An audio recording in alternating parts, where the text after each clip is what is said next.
This is the global news update on top Accolade News.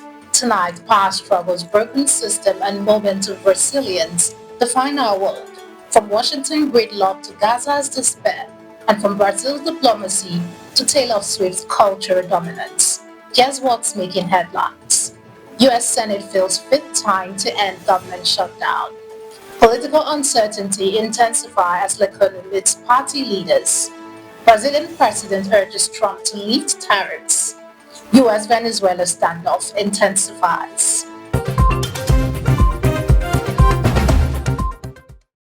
Kicking off in Washington, the U.S. Senate failed a fifth consecutive time on Monday to pass spending bill to reopen the government, as both Democratic and Republican proposals fell short of the 60-vote threshold.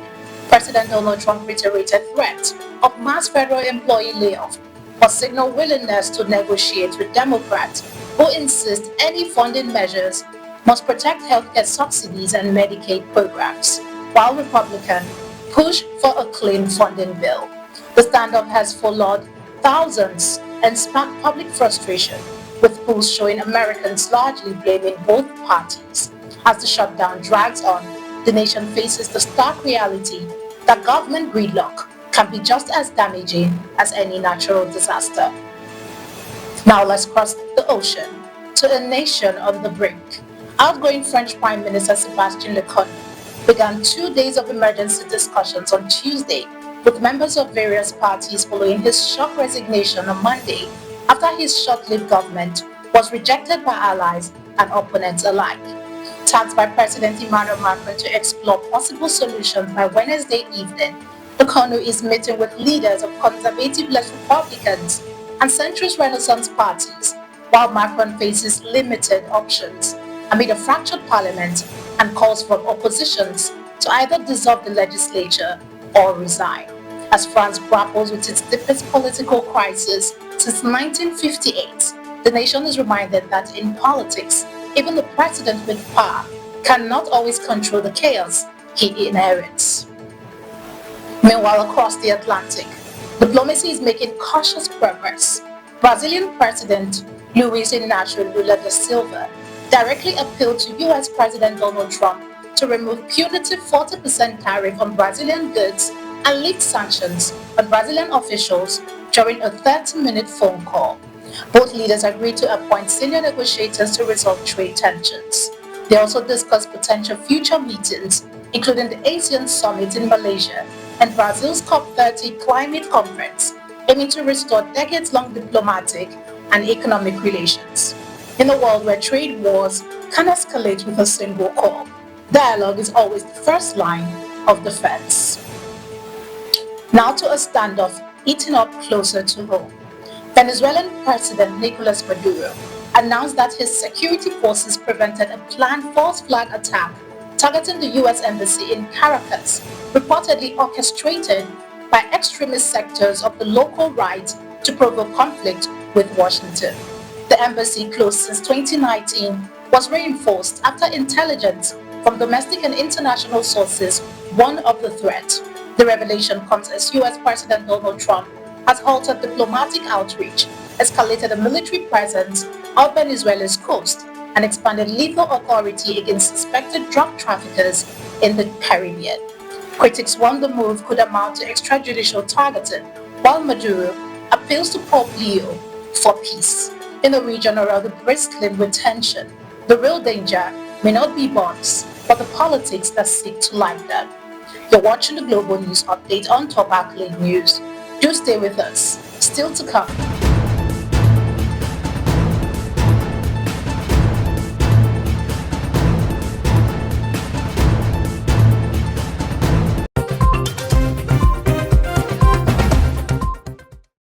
Thanks for staying with us. Coming to a humanitarian catastrophe. The UN Relief and Work Agency urged an immediate ceasefire in Gaza on Tuesday, stressing the need to release all Israeli hostages and Palestinian detainees and lift the Israeli siege to allow humanitarian aid and commercial supplies. The plea comes after over 67,100 Palestinians, mostly women and children, have been killed since October 7, 2023, in relentless Israeli bombardment that have left Gaza largely uninhabitable. Indirect talks between Israeli and Hamas delegation began on Monday to consider US's 20-point plan, which includes a ceasefire, the release of captives, and Hamas disarmament. After 2 years of unending devastation, Gaza's plea is simple yet haunting. Peace cannot wait while the innocent perish. To Asia now, where a nation mourns and accountability is under the rubble. Indonesian rescuers concluded operations on Tuesday after retrieving 61 bodies from the rubble of the collapsed Islamic boarding school in East Java, where structural failures caused the building to cave in during afternoon prayers. Most students, primarily teenage boys, managed to escape, but the damage, deemed Indonesia's deadliest this year, has renewed scrutiny over the country's schools, many of which lack official building permits. Authorities are now identifying body parts recovered from the site as questions mount over construction safety and oversight. In a nation of faith and resilience, tragedy has once again exposed the fragile foundations beneath both. Now a spark of joy in a world of struggle.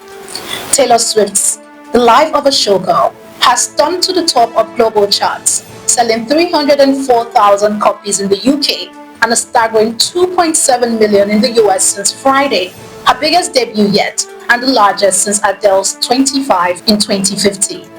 Featuring fiancé Travis Kelce and collaborator Sabrina Carpenter, the album also shattered the Vine sell record with 1.2 million copies sold. While critics remain divided, Swift's dominance remained unquestioned. In an industry shrinking by the day, she's proven that Taylor Swift isn't riding the wave of pop culture, she is the wave. And finally, a fall from hero to headline. Former NFL quarterback and sports analyst Mark Sanchez faces a felony battery charge after a violent altercation with a 69-year-old truck driver over a parking spot in Indianapolis left both men severely injured.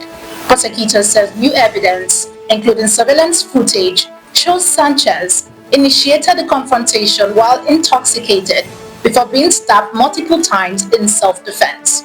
The once celebrated athlete now finds his career overshadowed by scandal. Tonight's stories remind us, power shifts, fame fades, and truth endures. Whether in politics, music, or human struggle, the measure of a nation isn't its might, but how it chooses to face its own reflection. For Top Accolade News, I'm Ojorumi Okocha. Do have a wonderful day and keep watching the global news update on Top Accolade News.